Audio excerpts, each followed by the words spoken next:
Now, I don't remember if it was with your interview with Patrick Bet-David or with Grant, and you had kind of mentioned, that your think needs to be better, so, coming from Lake Charles, I'm coming from a small town outside of New Orleans, could you kind of break down what you mean by that? Your think has to be better. And when did that hit you? Like, did that hit you in college, high school? Can you remind me of the phrase again? Yeah, you basically said like your think needs to be bigger. Like, at some point you got to see like this bigger picture. I think y'all were referring to, you and Grant. And then you had mentioned, like real estate made millionaires, but Wall Street made billionaires. Cause Grant went more to the real estate route and you went more into the commodities route. Yeah. Yeah. Hey, for sure. Like, I find real estate very boring. Okay. There have been a lot of rich people from made in real estate, and look, I have investments with Grant. Mm-hmm. I should actually do an assessment over some of my trading decisions. See, I invest in companies, I buy them. I don't make any money. Like Grant loves cash flow. I don't make money for years sometimes. Like my last deal that I just exited, I stopped taking a salary. I don't think I took a salary ever. And if I did, I just stopped because somebody was whining that I wasn't doing enough. Mm-hmm. So I said, well, gosh, I'll just stop taking the salary. Now nobody can, blame me. But so I'm underpaid like 90% of the time, and then I get a smackaroonie. So what do you mean by that? Like you're putting in sweat equity into these companies and you're building it out for an exit? Is that like you're looking at the bigger picture?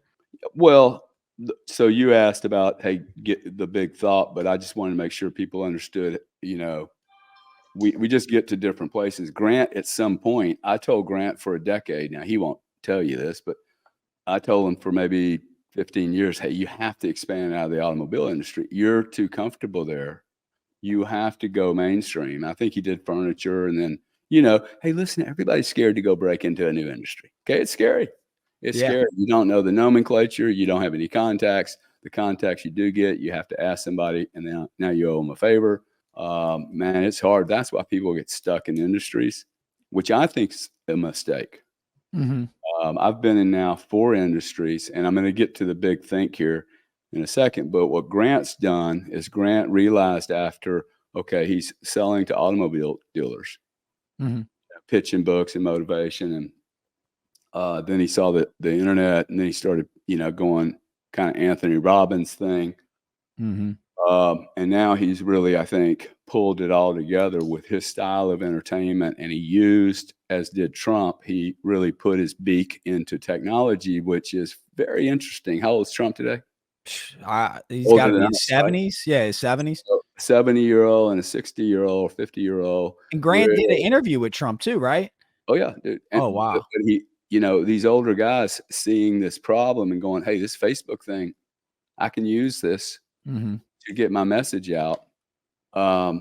So when I say think big, I have dealt with really, really large companies my whole life. I mean, from ExxonMobil to Norwegian government, the UK government. I spent 5 years with the UK energy minister, changing the way the energy markets work in the entire United Kingdom. I mean, that market today works because some crazy Yank like me walked over there on a 6-month assignment. I came back 10 years, built 2 multi-billion-dollar businesses, and the price in the United Kingdom, I've never said this to anyone before. The price in the United Kingdom when I got there was here. I'm going to confuse you with the currencies and the units, so I'm not going to do that to you. But the price was here. By the time I left, the price had literally gone below 50%. Real. Okay, and it shows you the power of competitive forces that markets, if you can design markets very carefully, you can remove cartels, you can remove club structure, monopoly structures that are by de facto grossly inefficient.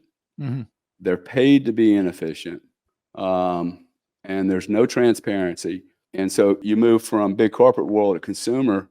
I'm actually the Robin Hood to the consumer. This is what's so fucking hilarious about this FTC suit, because I have saved millions of people, like, thousands of dollars on the utility bills in the United Kingdom for 10 years alone. I mean, just go ask anybody in energy in the United Kingdom what their energy bills did while I was there. Funny enough, 2002, go track the damn chart on that gas and at Thetheltharp, or the natural gas balancing point in the UK. I guarantee you, 2002, price started creeping up. Wow. When I left, people left. And so I began to understand that thinking big does not require any more energy.